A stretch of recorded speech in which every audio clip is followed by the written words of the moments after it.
राधे राधे आप सबको। तो ये तुलसी दिवस कल था, तो कल की सुबह की पूजा में आप सबको दर्शन करा रही हूँ।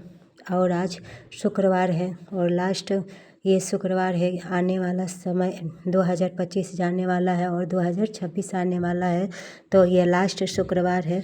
और लास्ट शुक्रवार के दिन आप सब अपने सुहाग की लंबी उम्र के लिए आप सब अपने घर में ऐसा ज़रूर करें। तो मैं बता रही हूँ, 8 चीज़ें ले ले, जिसमें पहला है कुमकुम, फूल, काजल, 21 लौंग, 250 ग्राम जीरा, मीठा पान, पीला चंदन, गन्ना लाल चुनरी में लपेट करके ले ले। अगर गन्ना लंबा है तो छोटा छोटा करवा ले। और इन सारी चीज़ों को लाल कपड़े में लपेट ले और लपेट के माँ के चरणों में मंदिर में ले जा कर के, चाहे अपने घर के मंदिर में माँ के चरणों में ऐसा चढ़ा दे। ऐसा चढ़ाने से पति की लंबी उम्र होती है और हर औरत, हर लेडीज़ यही चाहती है कि जब तक जिए वो सुहागन ही रहे। हर कोई ऐसी लेडीज़ नहीं होगी कि जिसके ये इच्छा ना होगी। हर लेडीज़ का यही इच्छा होती है कि वो जब भी जाए सुहागन ही जाए, क्योंकि यहाँ हम रहने तो आए नहीं हैं, दूसरा देश हमारा है, यहाँ से तो जाना ही होगा। तो आप सब ऐसा ज़रूर करें अपने सुहाग के लिए कि जब तक मतलब यहाँ हम सब रहें तब तक हम सुहागन ही बन के रहें। और यहाँ से जब सुहागन हम जाते हैं ना, तो वहाँ भी बहुत अच्छा होता है, क्योंकि शास्त्रों में लिखा हुआ है सुहागन स्त्री जब जाती है ना, तो बड़ी बहुत भाग्यशाली होती है वो औरत जो अपने पति के कंधे पे जाती है। तो ऐसा आप सब अपने सुहाग की लंबी उम्र के लिए ऐसा ज़रूर करें। माँ दुर्गा के सामने ये रखें। अगर अशुद्ध शरीर है, नहीं कर सकते हैं, तो किसी भी एकादशी के दिन आप ऐसा ज़रूर कर सकते हैं। और आज शुक्रवार है, तो आज शुक्रवार के दिन आप सब ऐसा ज़रूर करें।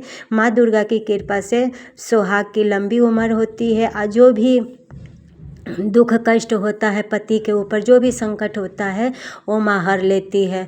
तो माँ की कृपा से ये सुहाग की लंबी उम्र हो जाती है और ऐसा करने से माँ अपनी कृपा बनाए रखती है। तो ऐसा आप सब आज शुक्रवार है ज़रूर करें। जो बताई मैंने, आप सब एक पेपर पेन ले करके लिख ले और ऐसा ज़रूर करें। तो तुलसी दिवस के दिन मैंने अपनी माँ की अच्छी सी पूजा सेवा की। और सेवा करने के लिए जैसे सब अपने बच्चों का, चाहे किसी का भी हम पार्टी सेलिब्रेट करते हैं, तो वैसे ही मैंने भी अपनी तुलसी माँ के लिए घर में दोपहर में अच्छा से अच्छा बनाने की कोशिश की और सोची कि बना करके अपने माँ को भोग लगाऊं, क्योंकि हमारी श्री जी की वो सखी हैं, वृंदा सखी, और उनकी श्री सखी हैं, तो बहुत अच्छा होता है उनकी पूजा सेवा करना। तो माँ की कृपा से ही कोई वृंदावन आता है।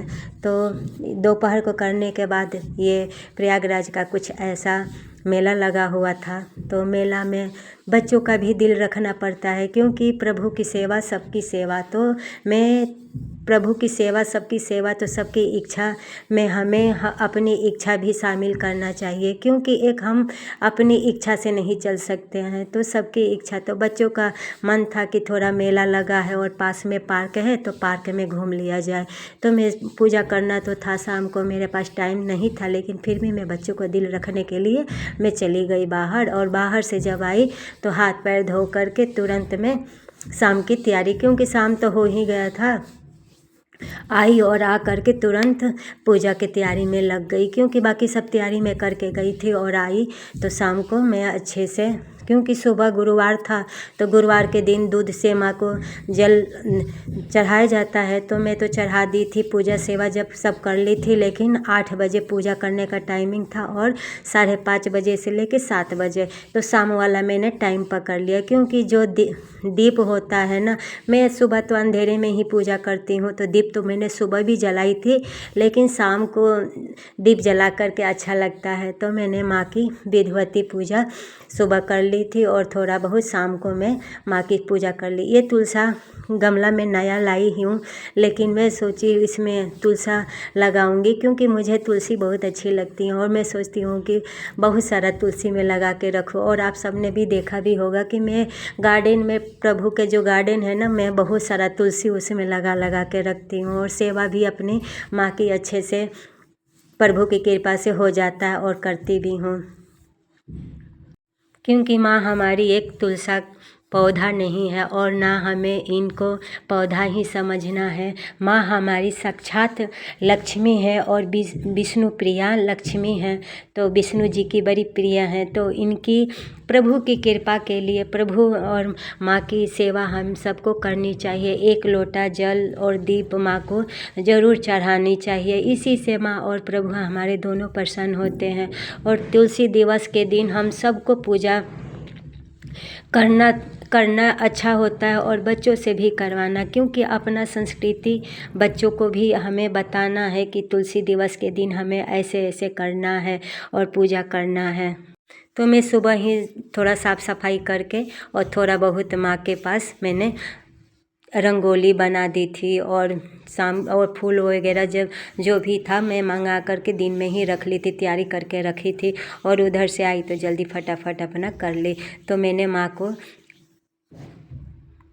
वो माँ लक्ष्मी स्वरूपा है, तो इनकी जो भी सेवा पूजा करते हैं तो वो सौभाग्य बढ़ता है और घर में लक्ष्मी का वास होता है और माँ बड़ी प्रसन्न होती हैं। तो माँ के डेली हमें धूप दीप जरूर पूजा करना चाहिए और सुबह ना दीप जला सके तो शाम के समय दीप जलाना चाहिए। और माँ की पूजा सुबह सुबह ही होता है। जब सुबह हम ब्रह्म मुहूर्त में पूजा करते हैं उसी समय हमें दीप जलाना चाहिए माँ को। उजाले में दीप जलाने का कोई फ़ायदा नहीं है। अंधेरे में ही माँ तुलसा का पूजा करना अति सुंदर होता है और माँ की सेवा पूजा सुबह में ही ब्रह्म मुहूर्त में ही हम सबको कर लेनी चाहिए और करनी चाहिए। और पूजा आरती करने के बाद मैं अब अपने लल्ला को आई हूँ मंदिर में आरती करने। तो यहाँ भी मैं अपनी श्री जी के पास छोटा सा गमला है तो उसमें मैंने तुलसी ला करके रख दी हूँ श्री जी के पास कि मेरी श्री जी को अच्छा लगेगा।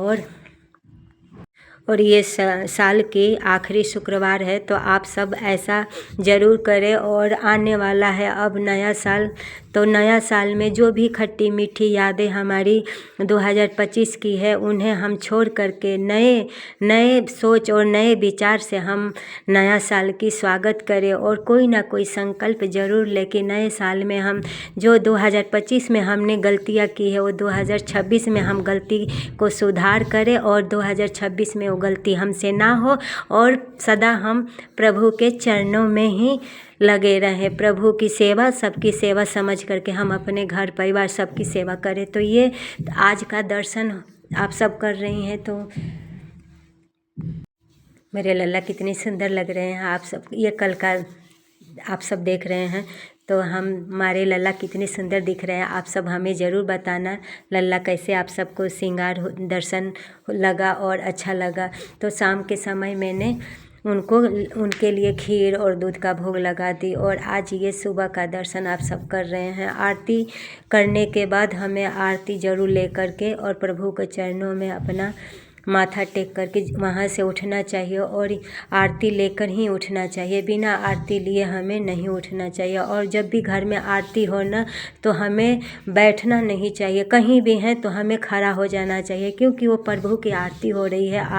आरती में हमें बैठ कर के नहीं रहना चाहिए। जहाँ हैं वहीं हम खड़े हो जाए और हाथ जोड़ लें।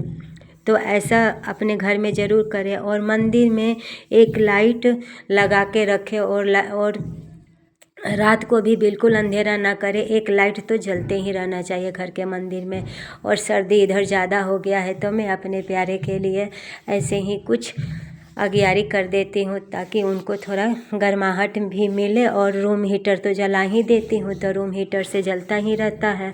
और ये भी होता है कि शुक्रवार के दिन अपने घर में थोड़ा धुआं भी हो जाता है, तो अपने घर में शुक्र सोमवार को सप्ताह में 2 दिन चाहे 1 दिन अपने घर में इस तरह से अगियारी ज़रूर करके और धुआं होता है वो पूरे घर में इसके ज़रूर दिखाने चाहिए। ऐसा करने से हमारा घर का वातावरण बिल्कुल शुद्ध हो जाता है और सच में ऐसा करके देखिए कितना अच्छा लगता है ऐसे करने से। और कुछ समय इतना सुंदर लगता है ना वातावरण, और जो हमने अगियारी करते हैं तो वो धुआं से बिल्कुल अच्छी में सुगंधित घर भी लगता है और हमारे पिया प्रीतम भी अच्छे लगते हैं। और हमेशा मंदिर को ना साफ सफाई से रखना चाहिए, बिल्कुल सजा करके रखना चाहिए, ऐसे लगे कि वो घर मंदिर है बिल्कुल। और ठाकुर जी का वैसे भी वो घर, हम सब उनके ही घर में रहते हैं, तो उनका घर अपने रूम से ज़्यादा हमें अपने मंदिर की सजावट और श्रृंगार करके रखने चाहिए। अपने घर के सभी भगवान को जो भी, और लल्ला को तो खास करके बिल्कुल ही सजावट ही उनको पसंद है और अच्छा से अच्छा हमें करके